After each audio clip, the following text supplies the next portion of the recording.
नमस्कार, मैं हूं आलोक मेहता। कल, आज और कल इस कार्यक्रम में आपका स्वागत है।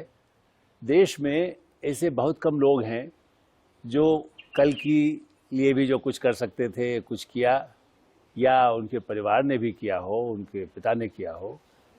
उसको परिवारवाद नहीं कहें, अपने काम के बल पर जिन्होंने भारत में समाज के लिए बहुत कुछ किया हो और जिनकी तरफ आज तो लोग देखते ही हैं और राजनीति से हट कर के भी लोग देखते हैं और कल के लिए भी देखते हैं। हमारे साथ हैं देश के पूर्व केंद्रीय मंत्री, राजस्थान के उप मुख्यमंत्री, प्रदेश के भी अध्यक्ष रहे और कर्मठ नेता सचिन पायलट जी। सचिन जी, आपका बहुत बहुत स्वागत है। बहुत बहुत शुक्रिया। और चूंकि ये बड़ा चुनाव का दौर है और हम चूंकि कार्यक्रम हमारा कल है, कल और चूंकि मैंने भी थोड़ा सा कल बहुत सारा देखा पिछले 25-50 सालों में, इसको वैसे अतिशयोक्ति नहीं कहेंगे, लेकिन हम तो देखते थे राजेश पायलट जी चुनाव लड़े थे कांग्रेस का, कांग्रेस को कैसे मजबूत रहे, हर संकट के समय में उन्होंने किया, देश के लिए किया, कश्मीर से लेके। उस कल के हिसाब से देखें, और वो तो एक समय कांग्रेस अध्यक्ष के लिए भी एक हो सकता है चुने जाते जो हुआ, वो अलग बात है, लेकिन कांग्रेस की जो स्थिति है एक प्रतिपक्ष के नाते भी, शायद बीजेपी को भी ये सूट करता है कि बड़ी पार्टी सामने दिखाई दे। आज आपको क्या लगता है कि उस कल का थोड़ा बहुत, वो तो बचपना कहना चाहिए आपका, कम उम्र वाली उस समय रही, लेकिन फिर भी आप देखते रहे पिछले 20 वर्षों से, ऐसी राजनीति में आज कांग्रेस कहाँ है?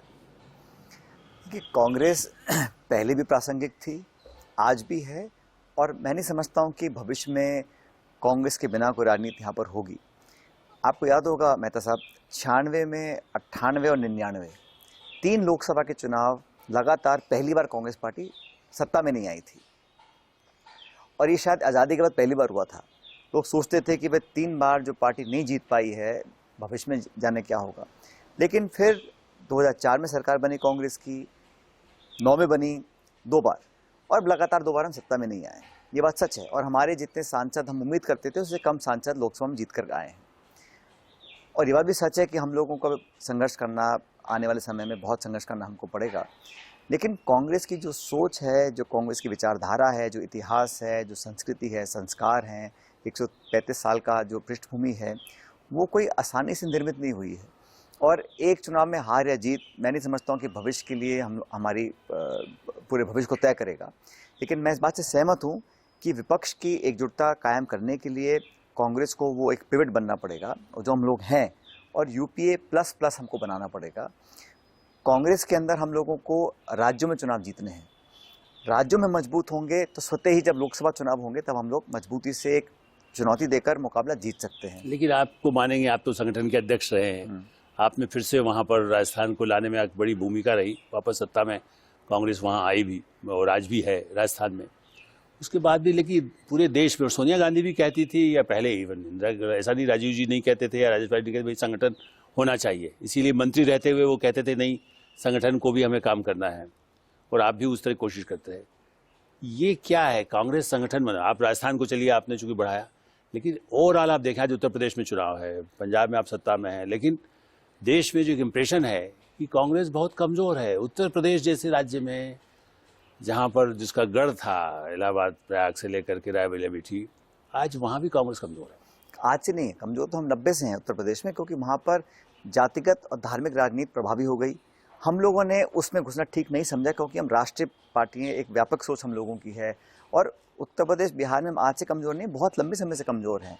लेकिन बात एक राज्य की नहीं है, बात है कि देश में आज विकल्प क्या है। देश में आज एक वो पार्टी सत्ता में है, भाजपा और एनडीए, जिन्होंने 7 साल में क्या किया है। नहीं, विकल्प नहीं है, अभी अपेक्षा की जाती है कि संगठन आपका, तो हम लोग कोई नाम ही नहीं जानता कि भाई वहाँ पर अध्यक्ष कौन है। यूपी में ऐसी स्थिति थी, नहीं, ऐसा नहीं, मैं सहमत नहीं हूँ।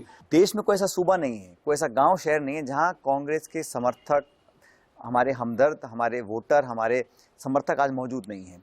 और पूरे राज्य में, उत्तर पूर्व से लेकर दक्षिण से, कश्मीर से लेकर गुजरात तक कांग्रेस पार्टी मजबूत है। हाँ, हम लोग चुनाव में कामयाब नहीं हो सके कई राज्यों के, तो वो अलग बात है, उसमें लीडरशिप जिम्मेदार है। जिम्मेदार तो देखिए, जब हम 2 बार जीते चुनाव 2004-2009 में, तब जब हम जीत का श्रेय पूरे संगठन को देते हैं, तो हार का श्रेय भी संगठन को मिलना चाहिए, या जिम्मेदारी लेनी चाहिए। हाँ, वो तो मैं आपकी बात से कुछ हद तक सहमत हूँ, लेकिन मैं कुछ असहमत भी हूँ। अलग अलग अब 5 राज्यों में चुनाव हैं, गोवा, मणिपुर, उत्तराखंड और पंजाब। यहाँ पे सरकार कांग्रेस पार्टी बनाएगी। और उत्तर प्रदेश में हम लोग कमजोर हैं, लेकिन फिर भी हमारा प्रदर्शन बहुत बेहतर रहेगा। आज से 2.5 साल पहले जो कांग्रेस पार्टी उत्तर प्रदेश में थी, आज इजाफा हुआ है उसमें। प्रियंका गांधी जी ने जो उन्नाव का मुद्दा हो, हाथरस का मुद्दा हो, लखीमपुर खीरी का मुद्दा हो, उन मुद्दों पर बसपा सपा कहाँ दिखी हमारे को। हम ये कहते हैं कि संगठन, आपने ठीक कहा, और सत्ता में आप रहे एक तरह से लगातार 10 साल रहे, और उसमें जो 3 बड़े बने 4 बड़े आप उनके साथ थे, और युवा लोगों में आप देखेंगे जोधर सिंधिया गए, उसके बाद जितिन प्रसाद गए, RPN सिंह गए, जिनको संगठन भी भविष्य के रूप में देखता था, प्रदेश में भी देखते थे, और अब अलग अलग राज्यों में आप उस हिसाब से देखें तो आपका एक अपनी एक भूमिका थी। वो यदि निराश हैं और लोग इसीलिए आपका फोटो चलाते हैं कि अब यही बाकी रह गए, बाकी कोई है ही नहीं। जिस राज्य में चुनाव हो रहा है, ऐसा कौन सा राज्य है और कौन सा दल है जहाँ के लोग पार्टी छोड़ के नहीं गए, आए नहीं हैं। तो ये चुनाव से पहले तो लोग पार्टी छोड़ते आते रहते हैं, ये कोई बहुत बड़ी बात नहीं है। लेकिन मैं ऐसा मानता हूँ कि उत्तर प्रदेश में जहाँ भाजपा की सरकार है, वहाँ पे 1 दर्जन विधायक छोड़ के चले गए भाजपा को, उनके मंत्री इस्तीफा देके विपक्ष ज्वाइन कर लिए। उत्तराखंड में जो भाजपा के कैबिनेट मंत्री थे वो आज कांग्रेस में आ गए हैं। तो कुछ लोग कांग्रेस से गए हैं, लेकिन कुछ आए भी हैं। ये आना जाना चुनाव से पहले मैं समझता हूँ होता ही है, पहली बार नहीं हुआ और आखिरी बार नहीं हुआ, और आगे भी होगा। लोग देते हैं पार्टी को, विचारधारा को, संगठन को, मैनिफेस्टो को, नेता को देख के वोट डालते हैं। लोग आए जाएं, मैं समझता हूँ ये व्यक्तिगत निर्णय है। समय बताएगा कि निर्णय सही था या गलत था। आपका निर्णय यही है कि आप पार्टी को मजबूत करने में लगे रहेंगे। मेरे को 20 साल में जब मुझे पार्टी ने कुछ काम दिया है, केंद्र में, राज्य में, विधायक, सांसद, मंत्री, प्रदेश अध्यक्ष, मैंने उस जिम्मेदारी को निष्ठा से निभाया है। और जब 2018 के 13 में चुनाव हुए थे राजस्थान में, तो हम लोग महज 20 सीटों पर रह गए थे 200 में से। उस समय लोग कहते थे कि अगले 1 दशक तक कांग्रेस पार्टी जिंदा नहीं होगी। तो हम सब लोगों ने मेहनत कर जमीन पर वहाँ पे एक संगठन मजबूत किया, और हम 5 साल के बाद सत्ता में आए। तो ऐसा नहीं है कि आप काम करें तो जनता उसका एहसास उसको नहीं होता या कार्यकर्ता जुड़ते नहीं हैं।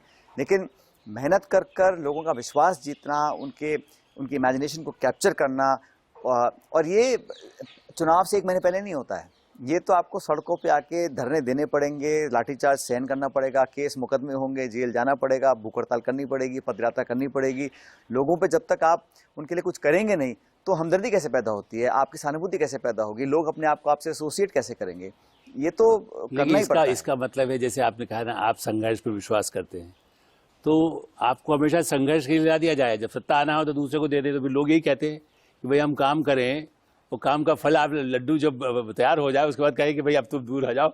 अब खाली जब भी, तो क्या आपको नहीं लगता कि आपको जो बड़ी जिम्मेदारी जो या तो केंद्र में मिलती या वहां पर भी मिली थी? लेकिन आलोक जी, मेरी बात यह है कि जब मैं बहुत कम उम्र में सांसद बन गया था, तो ऐसा नहीं कहूँ मैं, गलत होगा, पार्टी ने मेरे को बहुत कुछ दिया है, बहुत मौके दिए हैं, और इसलिए मैं परफॉर्म कर पाया हूँ। अगर प्लेटफॉर्म नहीं होगा तो हम परफॉर्म कैसे कर पाएंगे? तो ऐसा नहीं। आपको यहाँ संगठन में, जैसा मैंने कहा, युवा नेतृत्व की जरूरत होती है। कई बार ऐसा होता है कि भाई ऐसे आप जैसे लोग, या जिनको मुख्यमंत्री नहीं है तो वो संगठन की कमान संभालने के लिए आगे लाया जाए, तो मैंने बगैर उसके ही आदमी काम करेगा, क्या यही एक धारणा? कर्म तो करना पड़ेगा ना। गीता में क्या लिखा है कि कर्म तो करना ही पड़ेगा, और मैं अपने आप को कर्मयोगी मानता हूँ। मुझे लगता है कि मेहनत करने से सब कुछ सामने आता है। बाकी भाग्य है, किस्मत है, मौके हैं, सब चलता रहता है। और बहुत इम्पेशेंस होना भी मैं समझता हूँ ठीक नहीं है, लेकिन एम्बिशन ही ना हो व्यक्ति की, वो भी मैं समझता हूँ ठीक नहीं है। ऐसा तो नहीं है कि आपको एक तरह से कहे अंधेरे में रखा गया, कहा गया काम करो, बाद में कहा गया अभी बैठ जाओ? ऐसा कुछ नहीं होता। मैं पार्टी के लिए समर्पित भाव से काम मैंने किया, और मुझे नाज है, मुझे खुशी है, मुझे फख्र है, मुझे गर्व है कि मेरी मेहनत का परिणाम अच्छा निकला, और हम लोग सरकार में आए, राजस्थान में भी आए, बाकी प्रदेशों में जहाँ जहाँ मुझे पार्टी भेज रही है पार्टी काम करने के लिए। तो मुझे खुशी होती है कि मैं कुछ कंट्रीब्यूट कर पा रहा हूँ।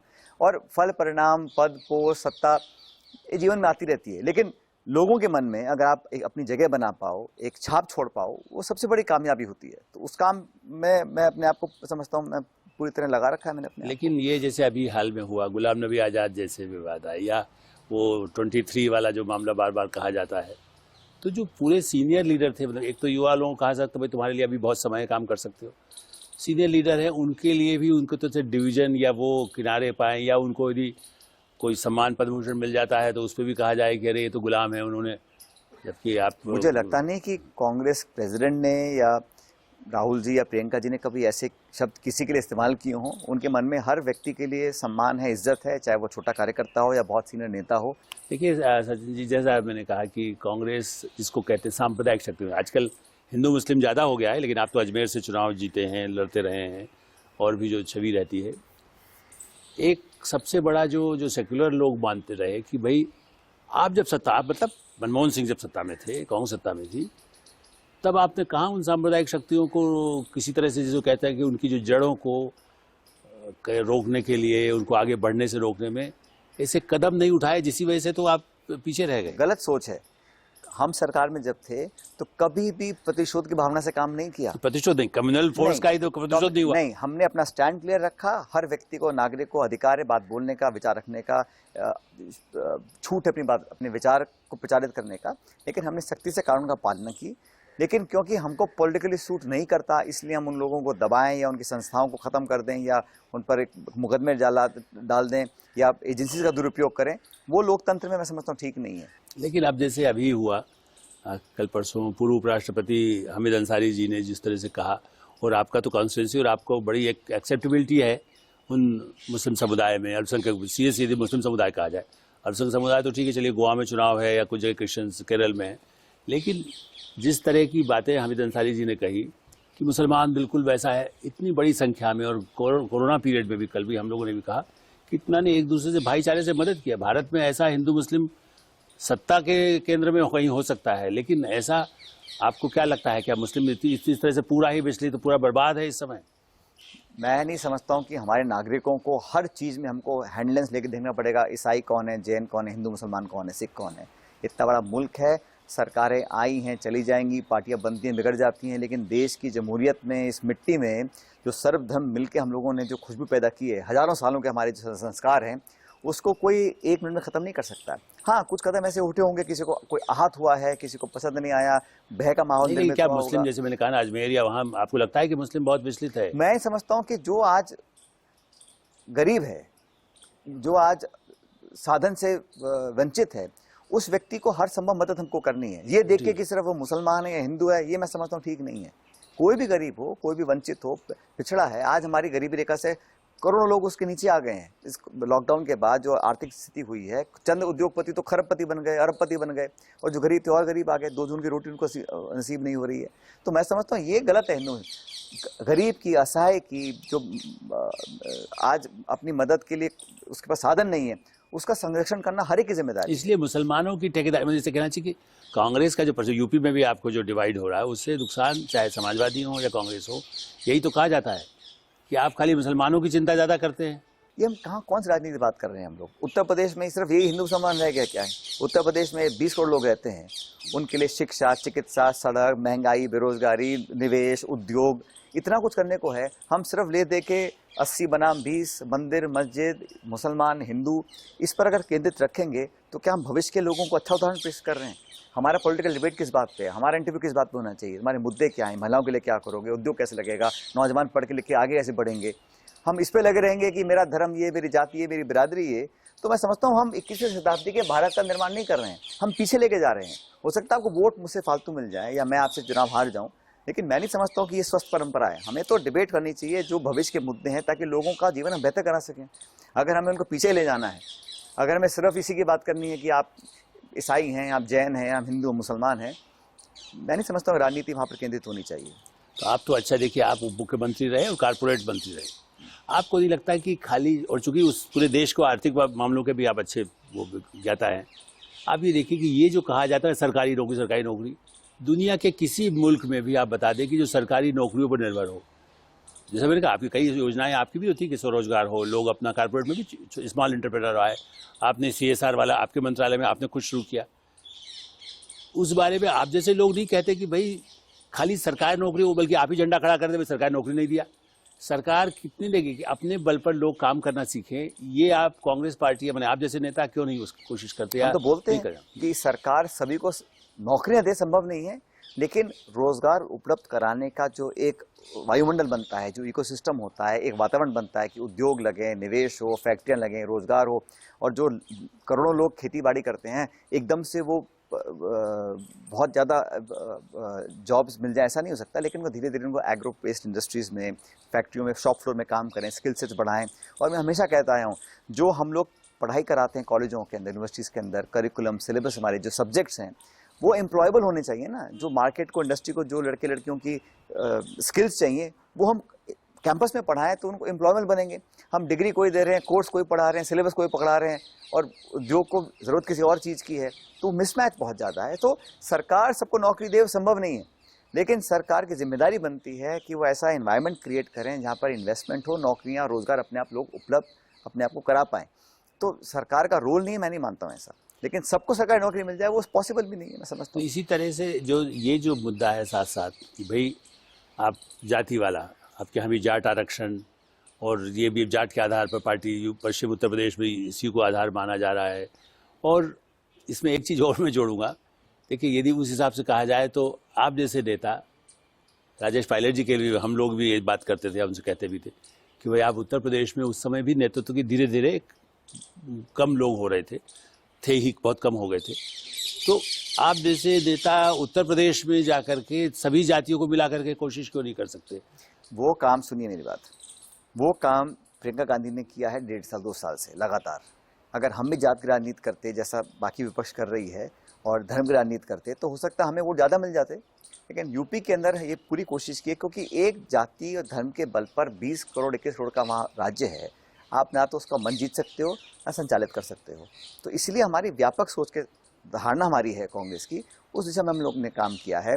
और ये कोई नहीं कह सकता कि कांग्रेस पार्टी के ऊपर कि हमने जातवाद की राजनीति करी है या धर्म के आधार पर राजनीति करी है। हम भी इंसान हैं, हमें कमियां हो सकती हैं, लेकिन हमारी नीति नियत बिल्कुल साफ है। आप आरक्षण के पक्ष में हैं, जाटों के भी आरक्षण? या मुझे लगता है हर वंचित वर्ग जिसको संविधान में अधिकार मिला हुआ है उसको अधिकार मिलना चाहिए। मैं नहीं समझता हूँ कि हम ये कह दें कि साहब इसमें ये गरीब नहीं रहे, इनको वंचित रखिए। नहीं, जो वंचित है, जो गरीब है, दबा कुचला है, पिछड़ा है, जो आर्थिक सामाजिक पिछड़ापन से जूझ रहा है दशकों से, पीढ़ियों से, उन लोगों को संरक्षण संविधान ने दिया है। ये कांग्रेस पार्टी या लेकिन जब वीपी सिंह आए थे तो राजीव गांधी ऑन रिकॉर्ड कहते थे कि भाई आरक्षण से तो बुद्धू मतलब उस तरह के लोग ही आएंगे। इंटरव्यू बाकायदा मेरे पास नहीं कहा ना, मैं आपकी बात से सहमत नहीं हूँ। आरक्षण हमारे संविधान का एक प्रोविजन है, जिनके लिए तो बढ़ रहा है हर चीज के लिए आरक्षण। गरीबी के आधार पर आरक्षण नहीं है ना। नहीं, उस पर चर्चा होती है। आप गवर्नर हो जाएं आपके बच्चे को तब भी वही मिलेगा जो दूसरे आरक्षण मिल रहा है। मैं दूसरी बात कहना चाहता हूँ, जो लोग आर्थिक और सामाजिक रूप से समर्थ हैं लेकिन आरक्षण का लाभ ले चुके हैं, उन लोगों को स्वतः ही सोचना चाहिए कि अगर मैं अपने ही किसी बिरादरी के व्यक्ति का हक मान रहा हूं तो मुझे पीछे हट जाना चाहिए। लेकिन इस पे आर्थिक आधार पर हो, उस पर चर्चा होनी चाहिए, एक सार्थक चर्चा है। लेकिन जब तक हम एक कंसेंसस नहीं बनाते हैं तब तक ये बोलना कि जो वंचित, गरीब है, दलित है, आदिवासी है, पिछड़ा है, उन सब का आप खत्म कर दीजिए आरक्षण, ऐसी सोच कई बार रूलिंग पार्टी की तरफ से आई है। बिहार चुनाव में कुछ ऐसे लोग हैं जिन्होंने कहा था कि आरक्षण को समाप्त हो जाना चाहिए, मैं उसके सख्त खिलाफ हूँ। इसी से बस एक अंत चरण पर हम हैं, किसानों वाला जो इससे भी एक बड़ा मुद्दा है। और ये आप तो मैंने कहा ना इकोनॉमिक एक्सपर्ट हैं, इंदिरा गांधी के समय में भी जो रिपोर्ट्स बनी थी, जो बड़े किसान हैं, जो संपन्न किसान हैं, पंजाब का किसान मान लीजिए उदाहरण के लिए, या और प्रदेशों में भी हो सकता है जिनकी बड़ी बड़ी थी। बिहार में हमारे NK सिंह जी, उनका परिवार कितना बड़ा, मतलब 800 एकड़ इतनी ज़मीनें होती थी। बड़े किसान भी तो 1 रुपया टैक्स नहीं देगा, वो भी MSP उसको चाहिए, उसको सब मुफ्त में चाहिए। और जो छोटा किसान है उसके दुख दर्द को नहीं है, क्योंकि यहाँ जो हो रहा था वो तो आड़तियों का और बड़े किसान जिनके प्रभावशाली हैं, जो बड़ा मैंने एयर कंडीशन में रहते हैं, वो लोग इस तरह के किसान कह करके आगे हैं। मैं आपकी बात से पूरी तरह सहमत हूँ। आप गलत इसका आकलन कर रहे हैं। हिंदुस्तान में जो औसत जमीनी है किसान की वो 2 या 5 बीघे ही है। अगर चंद लोगों के पास जमीन ज़्यादा है तो उस चक्कर में हम अपने पूरे किसान वर्ग को आर्थिक दिवालीपन में धकेल दें, ये संभव नहीं है। नहीं, उसमें टैक्स लगेगा ही कहाँ? यदि उसकी इनकम 5 लाख होगा तो उसमें इनकम टैक्स नहीं लगता है जो करोड़ कमा रहा है। 2 बार की रोटी नहीं खा पा रहे हैं। अगर ऐसे मुट्ठी भर किसान ऐसे होंगे जो आप कह रहे हो बहुत खरबपति हैं, लेकिन अधिकांश किसान इस देश के हैं, उनके पास सिंचाई का पानी नहीं है, खाद बीज बिजली नहीं है, अपने बच्चों को पढ़ा नहीं सकते। किसान के लिए तो जितना अब तक किया कम किया है, मैं तो कहता हूँ ज़्यादा करना चाहिए। आपको अड़चन हो रही है कि वो टैक्स नहीं दे रहे हैं। कितने उद्योगपति टैक्स दे रहे हैं, कितने वकील डॉक्टर पूरा टैक्स भर रहे हैं। और जो गरीब किसान है जो खुद हल चला रहा है, पूरा परिवार वहाँ पे जोत रहा है, उसको खून पसीना बहा रहा है, हमारा पेट पाल रहा है, उसके लिए आप कह रहे हो कि उन पे कहीं ना कहीं टैक्स नहीं, बिल्कुल गलत है। मैं आपके मैं ये कह रहा हूँ कि जो छोटा किसान है, जैसे कोई छोटा बड़ा नहीं है, बड़े किसान, मैं बता रहा हूँ आपको, इस सरकार ने किया ना, किसान की सरकार 10,000 दे रही है। आप गलत बोल रहे हैं। जो औसत होल्डिंग है किसान की वो 2-2.5 बीघा ही है, और जो बिना किसान, बिना जमीनी के, जिनकी जमीन नाम पे नहीं है, जो लेबर काम कर रहा है, वो भी तो किसान ही है। अगर कुछ ऐसे किसान हैं जो आप कहते हो एयर कंडीशन में रहते हैं, बड़े हैं, उनकी गिनती कितनी है? तो उनके आधार पे पॉलिसी बननी चाहिए या गरीब किसान के आधार पे बननी चाहिए? मैं तो कह रहा हूँ गरीब किसान के लिए क्यों नहीं हो रहा है? हम झगड़ा हमारा क्या है? ये तो कह रहे हैं सरकार तो दे रही है, एमएसपी कानून बनना आपको। चाहिए। देखिए 6,000 10,000, कुछ राज्यों में 12,000 तक मिल रहा है। कुछ छोटे किसान को खाद, बिजली, पानी, इसका जो भी, मतलब कोई सरकार हो, मैं नहीं कह रहा हूँ कि मोदी सरकार ने किया है, आपकी सरकार हो, यदि आप भी वो देंगे तो उस छोटे किसान का लाभ नहीं मिलेगा। उससे वहाँ स्कूल खुलेगा तो लाभ मिलेगा नहीं।